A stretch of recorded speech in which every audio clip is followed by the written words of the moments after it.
Good evening, and welcome to Future Forward. Tonight we are tackling a question at the very heart of modern ambition. In a world of constant and rapid change, is a formal university degree still the most reliable ticket to a successful life? Or have alternative paths forged through technology and individual initiative become more relevant and effective? To help us debate this complex topic, we have two exceptional guests with us in the studio. First, I'd like to introduce Dr. Eleanor Vance, a distinguished professor of sociology at Northwood University. She argues that formal education provides an irreplaceable foundation for critical thinking, social mobility, and structured personal development. And joining her is Liam Chen, the founder and CEO of the highly successful tech startup Innovate.io. Liam famously dropped out of university and has become a prominent voice for the power of real-world skills, self-directed learning, and entrepreneurship. Tonight, we will explore the true meaning of success in the 21st century. Dr. Vance, let's begin with you. Could you please provide your opening argument? Thank you, Marcus. It's a pleasure to be here to discuss this important issue. I want to begin by framing this debate in a broader context than just individual careers. Formal education is not merely a form of advanced job training. It is a fundamental pillar of an informed and functional civil society. Its most critical purpose is to teach us how to think, not simply what to think. A university environment offers a unique, structured, and rigorous space, specifically designed to cultivate high-level critical thinking, analytical reasoning, and the ability to solve complex, multifaceted problems. This is a deliberate, guided process, refined over centuries, which is exceptionally difficult to replicate through self-study alone. It involves Socratic dialogue with experts, peer-to-peer debate, and long-form writing that forces intellectual discipline. Furthermore, we cannot afford to dismiss the power and utility of credentials. A degree is far more than just a piece of paper. It is a standardized, universally recognized signal of an individual's knowledge, persistence, and proven ability to complete a demanding, long-term project. This system of credentialism, as some call it, is a crucial mechanism for social mobility.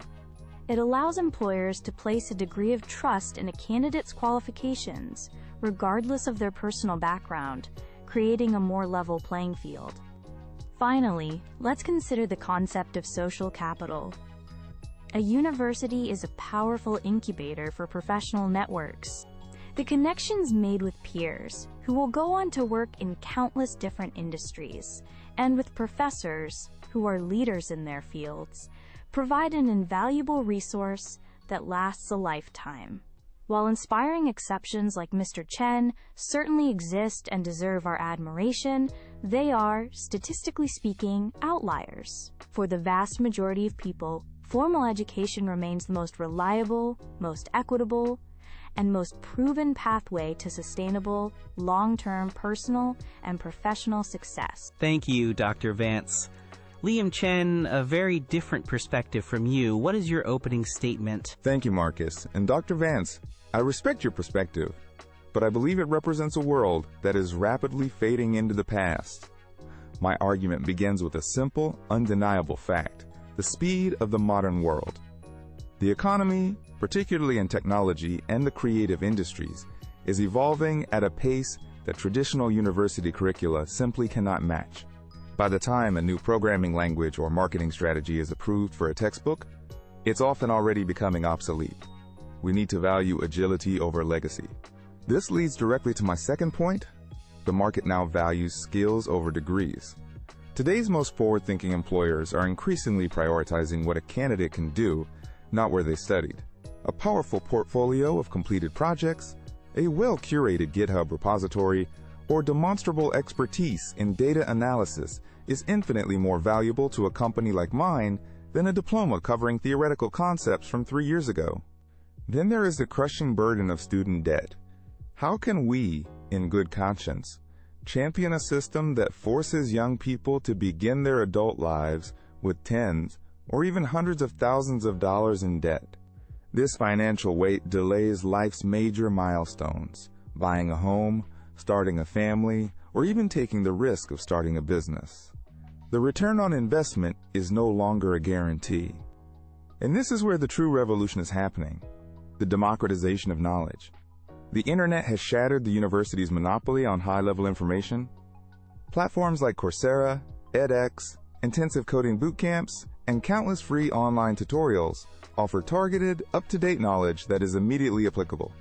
Success today is driven by personal initiative, curiosity, and a commitment to lifelong learning, not by passively sitting in a lecture hall for 4 years. To conclude, we need to redefine success. It's not about following a pre-drawn map from a previous century. It's about being an adaptable, resourceful explorer with the courage to build your own future. The system Dr. Vance defends, while once essential, is becoming a relic, not a requirement for the modern world. Thank you both for those compelling opening statements. The lines of the debate are clearly drawn. Dr. Vance, let me turn to you first.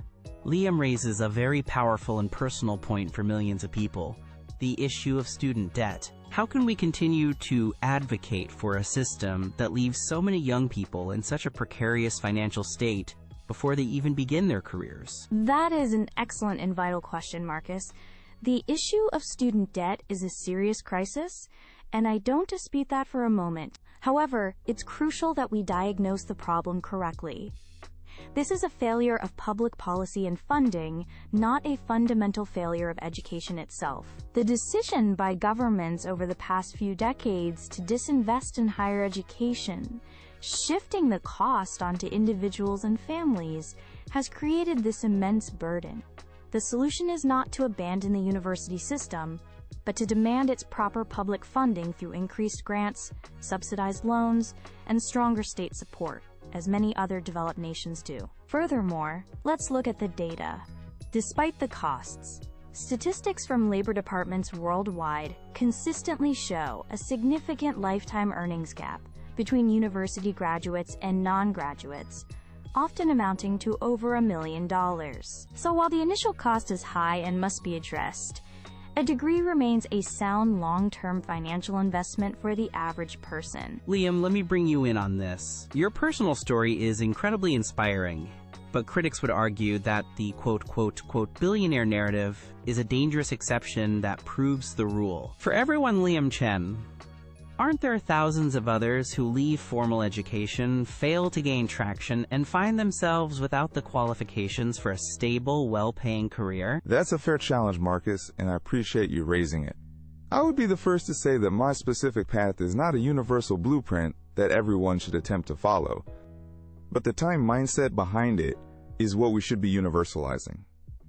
My argument isn't that everyone should drop out and try to build a tech company from their garage.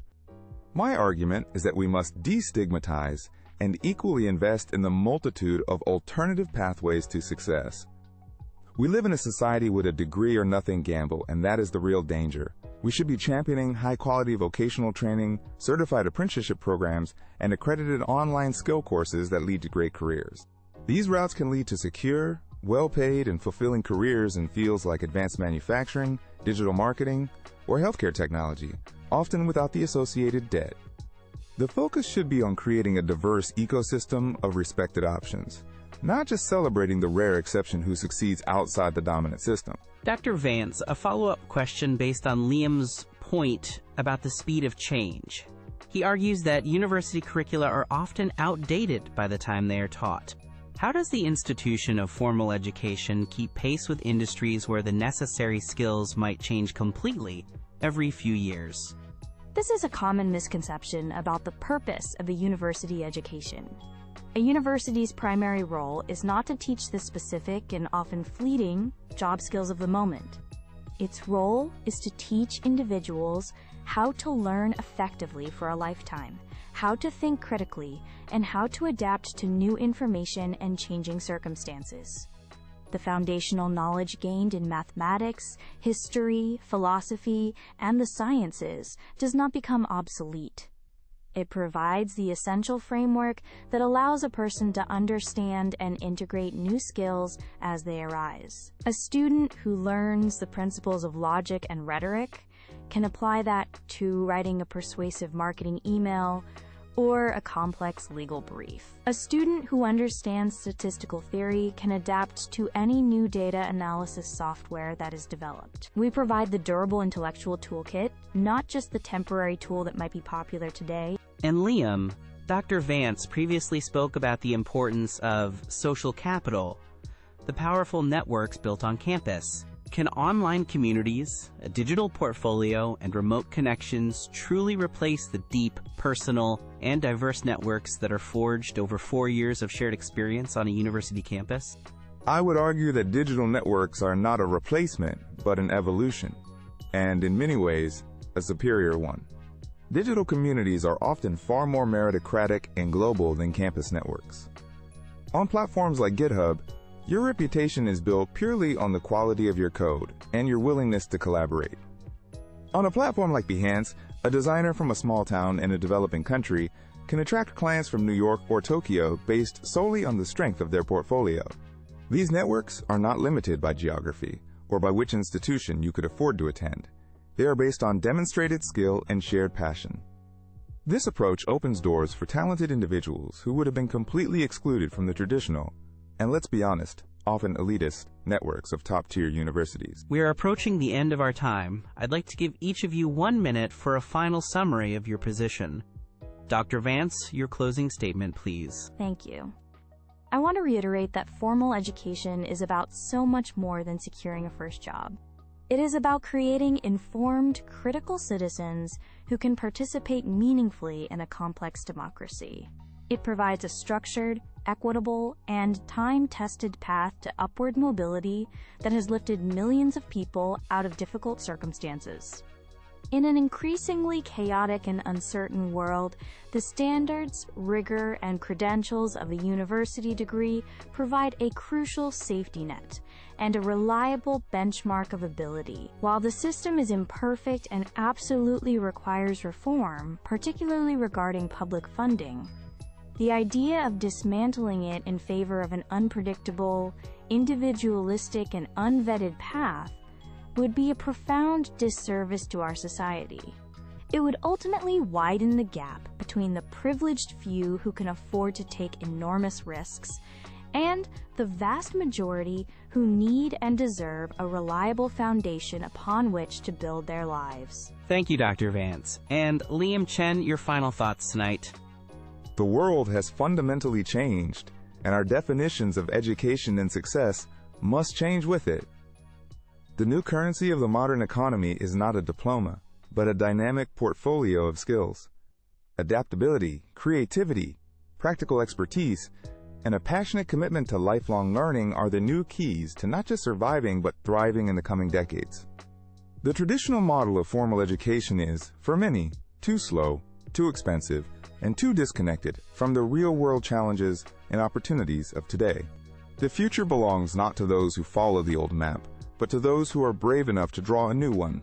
It belongs to those who learn, unlearn, and relearn on their own terms, empowered by globally accessible knowledge, and driven by their own ambition and curiosity. Dr. Eleanor Vance, Liam Chen, thank you both for an incredibly insightful and passionate debate this evening. You've presented two powerful and conflicting visions for the future of success: the trusted, structured path of formal education versus the agile, skill-focused approach of the new economy. The path to success is clearly no longer a single road. The question we leave our audience with tonight is, which one is right for you? Good evening.